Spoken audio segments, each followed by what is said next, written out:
कस्तूरी तिलकम ललाट पटले वक्षस्थले कौस्तुभम नासाग्रे नमः मुक्तिकम करतले वेणुर्करे कंकणम सर्वांगे हरिचंदनम सुललितम कंठे च मुक्तावली गोपा स्त्री परविष्ठितौ विजते गोपाल चूड़ामणिम।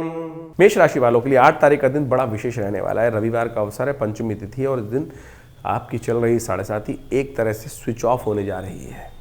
शनि अस्त होने जा रहे हैं। ये मान के चलें 30-35 दिन आपके लिए ऐसे रहेंगे कि आपका शनि का जो नेगेटिव प्रभाव है वो कहीं ना कहीं आप में से वो उसका नेगेटिव प्रभाव कहीं ना कहीं आप पर से कम हटता या कम होता दिखाई देगा आपको। तो इस समय को उपयोग करने का प्रयास करें। पूरे साल में किए जाने वाले कार्यों को सही रूप से इस विंडो का इस्तेमाल करें। शुक्र ने राजयोग बनाया है, आपने सही समय का इस्तेमाल यदि आपने सही रूप से कर लिया तो आपके लिए बहुत वारे न्यारे करने की स्थिति बन सकती है। लेकिन समस्या किस वक्त ये है कि आपके मंगल और बुध और साथ में सूर्य राहु की युति जो बनी हुई है वो कहीं ना कहीं चीज़ों को आपको सही दिशा सामर्थ्य आपकी बाहुबल में कहीं ना कहीं संशय उत्पन्न करती दिखाई दे रही है।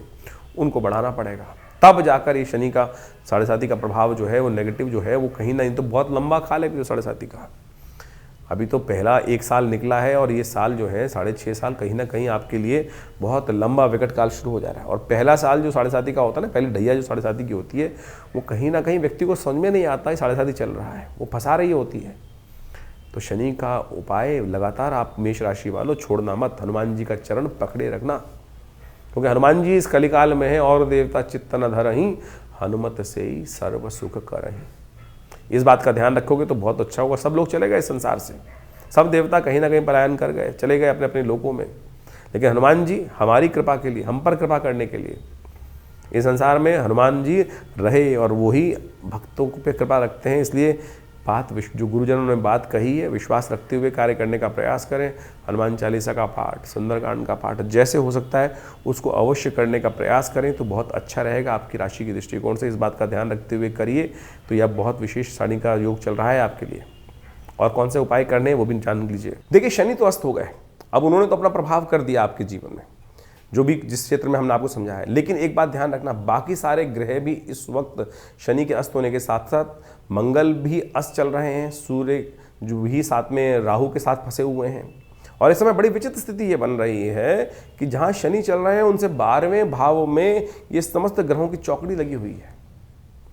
शनि अस्त हैं, शुक्र उनके साथ विराजमान है, ये बहुत कहीं ना कहीं स्थिति अच्छी होने के योग बना रहे हैं।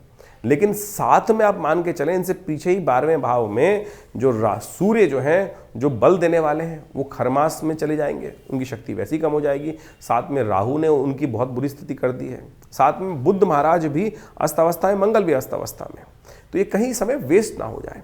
ऐसे में ग्रह उपचार, अब आप मान के चलें आपके शरीर में बहुत सारी चीज़ें अच्छी हो रही हैं लेकिन साथ में कुछ नेगेटिव प्रभाव भी चल रहा है, तो कैसे मल्टीविटामिन्स लेने हैं आपको।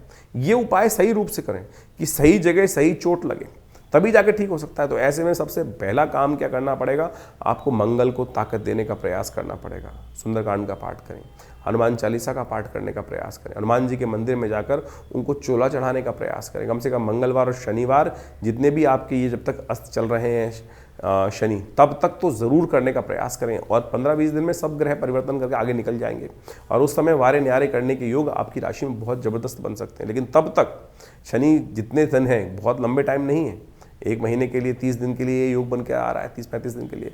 तो उस समय में आपको सबसे पहली ज़रूरत है कि नित्य प्रति हनुमान चालीसा का पाठ, ओम हंग हनुमतये नमः, ओम प्रांग प्रींग प्रौंग से शनिश्चराय नमः, ओम हंग हनुमतये नमः, ये एक हमने मंत्र बताया आपको। इसका कम से कम 108 बार जप। क्या है कि हमने संपुट लगा दिया है शनि के मंत्र पर, ओम हंग हनुमतये नमः, ओम प्रांग प्रींग प्रौंग से शनिश्चराय नमः, ओम हंग हनुमतये नमः। इससे क्या होगा कि शनि महाराज के नेगेटिव प्रभाव हटेंगे जो, और साथ साथ हनुमान जी कृपा से शनि को ताकत मिलनी शुरू हो जाएगी। शनि के जो नेगेटिव प्रभाव है शनि शुभ करने की तरफ आपको अग्रसित कर देगा। मंगल को भी ताकत दे देंगे हनुमान जी महाराज, हनुमान चालीसा का पाठ करने से। हो सके तो हनुमान जी को चूल्हा चढ़ाने का प्रयास कीजिए। नित्यपति भगवान सूर्य को जल अवश्य दीजिएगा। सूर्य इन दिनों विशेष तौर पर आप मान के चलें कि जिस नक्षत्र में चला गया है वो कहीं ना कहीं थोड़ी समस्याएं उत्पन्न करने के योग देने वाले हैं। सूर्य जो है इन दिनों बृहस्पति के नक्षत्र में है और खरमास भी आरंभ हुआ चाहता है, तो सूर्य का बल और कमज़ोर स्थिति में फंस रहा है। तो ऐसे में सूर्य को ताकत देने की ज़रूरत है। पीली चीज़ों का दान, जितना हो सके पीली चीज़ों का दान ब्राह्मणों को दान करने का प्रयास कीजिए। यज्ञ इत्यादि करने का प्रयास करें, गायत्री का जप नित्यप्रति करने का प्रयास करें। इन सब स्थितियों को लाभ लेने के लिए इन समस्त उपायों को अवश्य आप जितने करेंगे तो उतना कल्याणकारी योग आपकी राशि के दृष्टिकोण से बनता चलेगा। साथ में बुध भी अस्त चल रहे हैं और सूर्य राहु की युति चल रही है। तो ऐसे में इन समस्त ग्रहों के प्रभावों को आपको अच्छे से अपनी जन्मपत्री पे एनालाइज करने की आवश्यकता है। कहाँ कौन सी स्थिति में किन दशाओं के कारण से ये योग बनता दिखाई दे रहा है।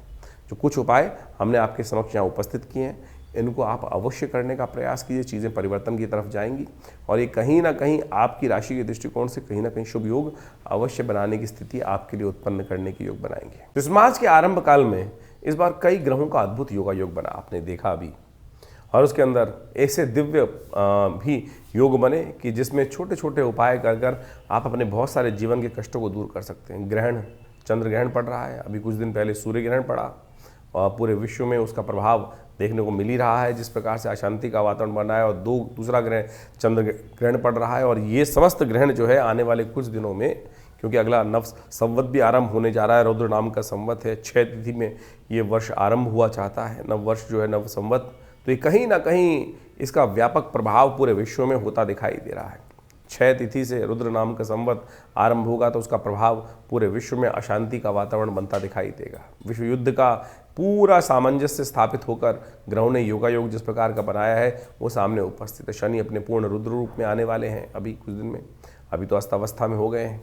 ये अस्थावस्था में होने के बाद कहीं ना कहीं कई राशियों पर उसका प्रभाव अलग अलग प्रकार का होगा। आपने अपनी राशि का प्रभाव समझा भी, तो आप कोशिश ये करें इन दिव्य दिनों में जो जो उपाय जब जब बनते हैं, चाहे वो होली पर, चाहे वो ग्रहण के टाइम पर, यदि और या शनि के अस्त होने के प्रभाव के अनुसार से आप अवश्य करने का प्रयास करें। भारतीय संस्कृति में इन समस्त गणनाओं को समझने का बहुत सुंदर जो कृत्य किया गया है, जिसके द्वारा ज्योतिष विज्ञान के माध्यम से इन ग्रह गणनाओं, काल गणनाओं को समझने का रास्ता बनाया गया है। ये वास्तविक तौर पर माने ये जीवन में चमत्कार उपस्थित करता है। ग्रह गणना योग ज्योतिष के अनुसार से एक ऐसी चीज़ है कि जिसको देश काल परिस्थिति के अनुसार से आप समझेंगे तो आपके जीवन में क्या कुछ अशुभ होने वाला है, शुभ होने वाला है, उसका पूर्व ज्ञात आपको प्राप्त हो जाता है। तो कोशिश ये करें इन समस्त गणनाओं का प्रभाव अपने जीवन में, देखिए बड़े भाग्य मानुषतन भाव, इस भाव को ध्यान रखें, बड़े भाग्य से मानुषतन प्राप्त होता है। और इसमें इन सब वैज्ञानिक पद्धतियों का जो ज्योतिष विज्ञान के अनुसार से या काल गणना के अनुसार से ज्योतिष के हमारे प्राचीन आचार्य ऋषि मुनियों ने उनकी सबकी व्यवस्था भारतीय संस्कृति में उपस्थित करी, पूरे विश्व में उसको समझकर उसके लिए लाभ लिया और संसार में उसका लाभ आज भी पहुंचता है। तो कोशिश ये करें। विडंबनाओं में तो इस संसार में अनेक प्रकार से लोग डालने का प्रयास करते हैं। ये समय जो है आज बहुत सारे लोग पाश्चात्य संस्कृति में या कुछ कम्युनिस्ट टाइप के लोग इस प्रकार के मनोमस्तिष्क पे जो है द्वंद्व उत्पन्न करने का प्रयास करते हैं। इन सबका कोई प्रभाव नहीं है। देखिए संस्कृति का जो एक किसी के व्यक्ति का भाग्योदय काल है, किसी संस्कृति का भाग्योदय काल है, किसी का क्षय काल है, तो ये संसार में सभी चलता रहता है। और इस बात से बहुत सारे लोग आज जिनका समय अच्छा चल रहा होता है कई बार उदासीन भाव के हो जाते हैं, अरे कुछ नहीं होता सब। ज्योतिष काल गणना एक ऐसी परिष्कृत पद्धति है जिसकी गणनाएं आज भी किसी मॉडर्न कंप्यूटर के बराबर ही आपको प्राप्त होती हैं। और अनादिकाल से उस व्यवस्था को समझाने की बात शास्त्र में बताई गई है, समझी गई है। कैसे कब ग्रहण पड़ने वाला है, कब ग्रहों का परिवर्तन होने वाला है, कब वो ग्रह आकाश से लोप हो जाएगा, कब वो दिखाई देगा, कब वो नहीं दिखाई देगा। आज तो लोग कह देते हैं कि ऋषियों ने केवल देखकर, आकाश में देखकर, आकाश मंडल में देखकर, इन नेत्र मात्रों से ही अनुभव के माध्यम से प्रत्यक्ष देखने के बाद किया। अरे आज देख लो भाई, आज की तारीख में भी कुछ दिन पहले एक टीवी डिबेट पे बहुत सारे लोग बैठे हुए थे हमारे साथ। उनमें से कुछ तो ऐसे बहरूपीय थे कि कार्यक्रम शुरू होने से पहले टीवी पे बैठने के लिए अपनी अंगूठियाँ तक उतार के आ जाते हैं और टीवी पर बैठकर लगातार अनर्गल प्रलाप करने का प्रयास करते हैं, लोगों को भ्रांति उत्पन्न करने का प्रयास करते हैं। तो आप कोशिश ये करें, हमारे अपने पूर्वज ज्योतिष विज्ञान के जो भी कार्य उन्होंने किए हैं, हमारे पूर्वजों ने, वो हमारे कल्याण के लिए किए हैं।